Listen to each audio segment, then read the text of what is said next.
কেউ কথা রাখেনি। ৩৩ বছর কাটল, কেউ কথা রাখেনি।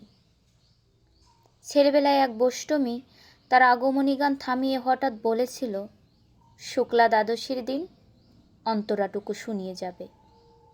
তারপর কত চন্দ্রভোগ অমাবস্যা চলে গেল, কিন্তু সে বোষ্টমী আর এলো না। ২৫ বছর প্রতীক্ষায় আছি।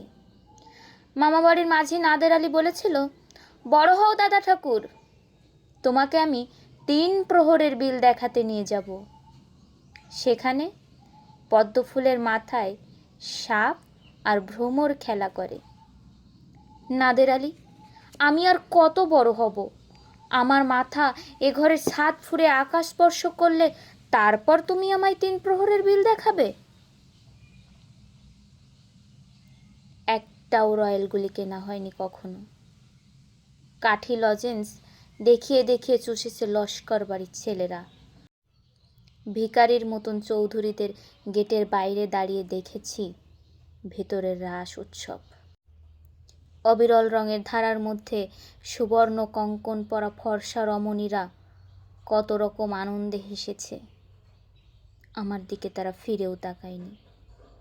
বাবা কাঁধে হাত রেখে বলেছিলেন, দেখিস একদিন আমরাও।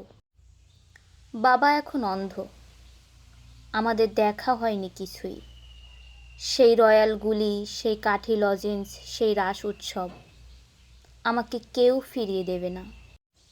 বুকের মধ্যে সুগন্ধি রুমাল রেখে বরুণা আমায় বলেছিল, যেদিন আমায় সত্যিকারের ভালোবাসবে সেদিন আমার বুকেও এরকম আতরের গন্ধ হবে।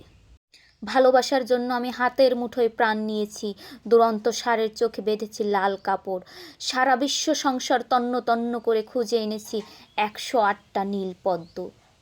তবু কথা রাখেনি বরুণা। এখন তার বুকে শুধুই মাংসের গন্ধ। এখনো সে যে কোনো নারী। কেউ কথা রাখেনি। ৩৩ বছর কাটল, কেউ কথা রাখে না।